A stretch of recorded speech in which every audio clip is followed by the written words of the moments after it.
दोस्तों, आज हम एक ऐसी कहानी सुनाने जा रहे हैं जिसको सुनने के बाद आप परिश्रम और मेहनत से दूर नहीं भागेंगे। एक गांव में दो मित्र नकुल और सोहन रहते थे। नकुल बहुत धार्मिक था और भगवान को बहुत मानता था, जबकि सोहन बहुत मेहनती थी। एक बार दोनों ने मिलकर 1 बीघा जमीन खरीदी, जिससे वह बहुत फसल उगाकर अपना घर बनाना चाहते थे। सोहन तो खेत में बहुत मेहनत करता, लेकिन नकुल कुछ काम नहीं करता बल्कि मंदिर में जाकर भगवान से अच्छी फसल के लिए प्रार्थना करता था। इसी तरह समय बीतता गया।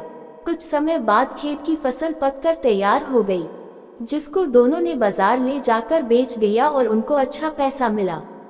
घर आकर सोहन ने नकुल को कहा कि इस धन का ज्यादा हिस्सा मुझे मिलेगा, क्योंकि मैंने खेत में ज्यादा मेहनत की है।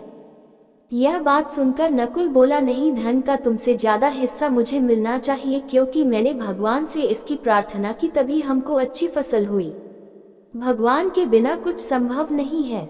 जब वह दोनों इस बात को आपस में नहीं सुलझा सके तो धन के बंटवारे के लिए दोनों गांव के मुखिया के पास पहुंचे।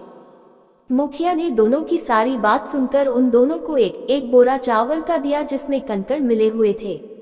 मुखिया ने कहा कि कल सुबह तक तुम दोनों को इसमें से चावल और कंकड़ अलग करके लाने हैं, तब मैं निर्णय करूंगा कि इस धन का ज्यादा हिस्सा किसको मिलना चाहिए।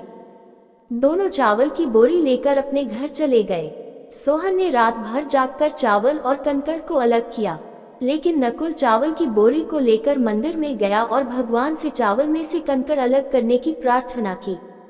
अगले दिन सुबह सोहन जितने चावल और कंकड़ अलग कर सका उसको ले जाकर मुखिया के पास गया, जिसे देखकर मुखिया खुश हुआ। नकुल वैसी की वैसी बोरी को ले जाकर मुखिया के पास गया। मुखिया ने नकुल को कहा कि दिखाओ तुमने कितने चावल साफ किए हैं। नकुल ने कहा कि मुझे भगवान पर पूरा भरोसा है कि सारे चावल साफ हो गए होंगे। जब बोरी को खोला गया तो चावल और कंकड़ वैसे के वैसे ही थे। जमींदार ने नकुल को कहा कि भगवान भी तभी सहायता करते हैं जब तुम मेहनत करते हो। जमींदार ने धन का ज्यादा हिस्सा सोहन को दिया। इसके बाद नकुल भी सोहन की तरह खेत में मेहनत करने लगा और अब की बार उनकी फसल पहले से भी अच्छी हुई। इस कहानी से हमें यह सीख मिलती है कि हमें कभी भी भगवान के भरोसे नहीं बैठना चाहिए।